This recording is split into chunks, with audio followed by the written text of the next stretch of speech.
بسم اللہ الرحمن الرحیم نحمدہ ونصلی علی رسولہ الکریم وعلی آلہ واصحابہ اجمعین۔ عزیزان گرامی السلام علیکم۔ عزیزان گرامی، جیسا کہ آپ کے علم میں ہوگا کہ فلسطین میں جاری جنگ میں 10,000 سے زائد انسان شہید ہو چکے ہیں، جن میں خواتین اور بچوں کی تعداد سب سے زیادہ ہے۔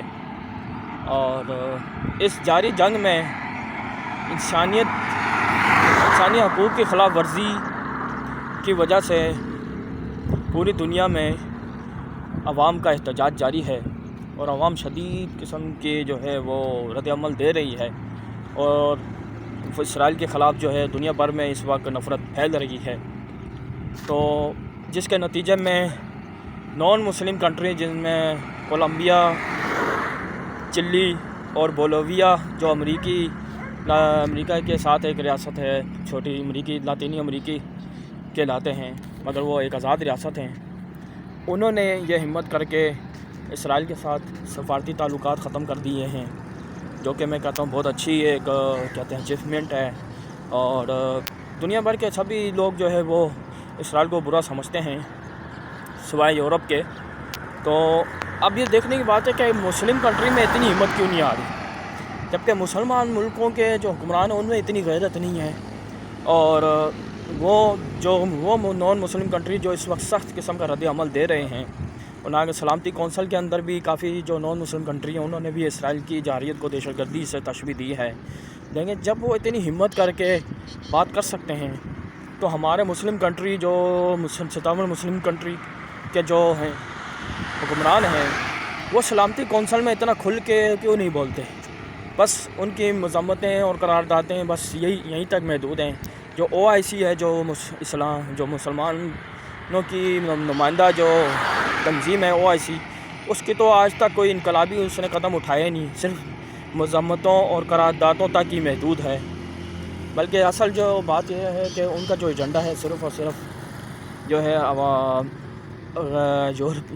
یورپی مفادات کو تحفظ دینا۔ انہوں نے آج تک اسلام کے لیے یا مسلمانوں کے لیے کچھ نہیں کیا۔ تو بہرحال یہ بہت اچھی اچیومنٹ ہے، اللہ تعالیٰ اس میں کامیابی دے، اور ہمیں بھی غیرت کا مظاہرہ کرنا چاہیے۔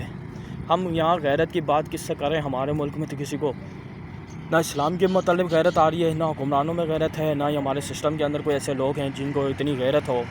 لیکن حال ہی میں پاکستان میں توہین رسالت کے واقعات بہت زیادہ رپورٹ ہوئے ہیں، اور قرآن کی توہین، بے حرمتی کے واقعات بہت زیادہ رپورٹ ہوئے ہیں، لیکن اس کے باوجود کسی کے کانوں میں جوں تک نہیں رینگی۔ جو اس حساس معاملے میں بھی ہمارے ملک میں جو قانون ہے بالکل غفلت کا مظاہرہ کرتا ہے، بلکہ الٹا انہیں مجرموں کو تحفظ فراہم کرتا ہے، اور یہاں سے اہل گستاخ جو ہے وہ فرار کروا دیے جاتے ہیں۔ تو ایسے میں انہیں اسلامی غیرت کہاں سے آئے گی؟ انہیں کیا لینا دینا مسجد اقصیٰ کی حرمت سے اور مسلم امہ کے کا درد وہ کیا جانے؟